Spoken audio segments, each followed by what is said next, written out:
सांगली महापालिकेने 2023 साली नाले सफाईच्या नावाखाली 2 कोटींचा अपहार, एकाच कामाची 2 वेगवेगळी बिले काढून अपहार केल्याचा नगरसेवक अभिजित भोसले यांचा आरोप.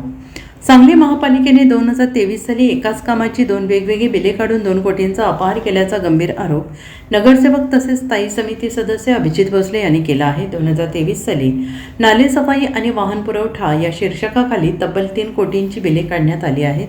वास्तविक यावर्षी त्याच कामाचे टेंडर हे 1 कोटींचे आहे. मग 2023 साली हेच काम 3 कोटीमध्ये कसे झाले, तशी बिले दिलीच कशी, असा सवाल उपस्थित करत हे सर्व संशयास्पद असल्याचा आरोप अभिजित भोसले यांनी केला आहे आणि या बिलांची आणि त्यावेळच्या कामाची चौकशी करावी अशी मागणी अभिजित भोसले यांनी केली आहे.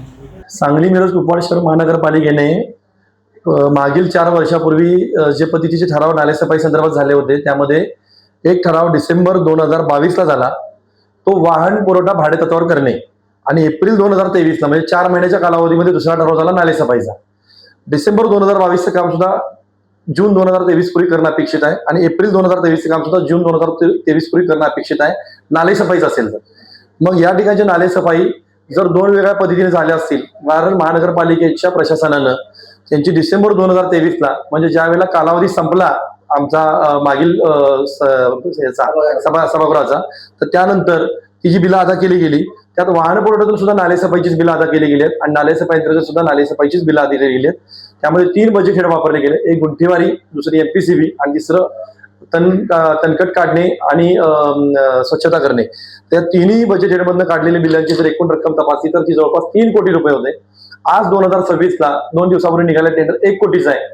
10% DSR जर पकडला तर वाढ दरवर्षी आपण अपेक्षित धरतो, त्याप्रमाणे 4 वर्षापूर्वी ते टेंडर 60 लाखाला जाणं अपेक्षित होतं, परंतु त्या ठिकाणी खर्च झालेली रक्कम आणि अदा केलेली बिलं ही जर बघितली तपासली तर ती 3 कोटीची आहेत आणि ती वेगवेगळ्या ठरावा अनुषंगानं वेगवेगळ्या बजेट हेडमधून आणि वेगवेगळ्या पद्धतीने कोणतीही मान्यता न घेता परस्पर अदा केली अकाउंट आणि ऑडिट मधून असं दिसून येत आहे.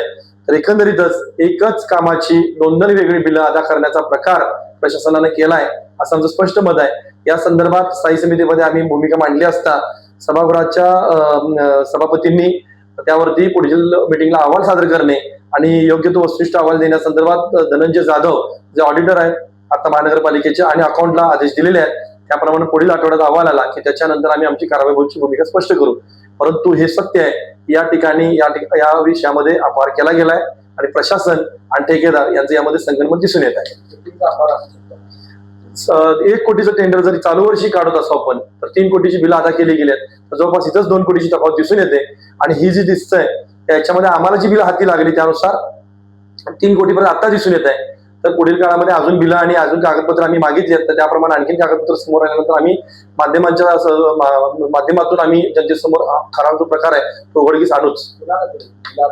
ही सर्जे म्हणून कॉन्ट्रॅक्टर आहे, स्वप्नील सर्जे, तर यांच्या नावाने ही बिलं अदा केली गेली आहेत आणि दोन्ही ठिकाणी तो सेम कॉन्ट्रॅक्टर आहे.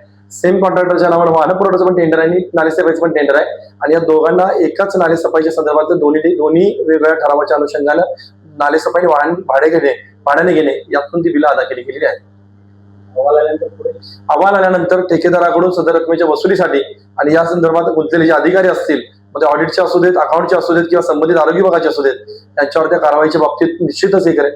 रवींद्र ताटे जे त्यावेळी तत्कालीन आरोग्य अधिकारी होते यांना या ठिकाणी हजर राहण्याबाबत सभापती सूचना दिल्या. पुढच्या वेळा त्यांनी योग्य कागदपत्र घेऊन अहवालासहित यावं आणि भूमिका ठेवावी, अन्यथा याच्यावरती आम्ही आमच्या पद्धतीनं आयुक्तांच्याकडे असेल किंवा वरिष्ठांच्याकडे असेल त्या पद्धतीने कायदेशीर कारवाईची मागणी करणार आहोत.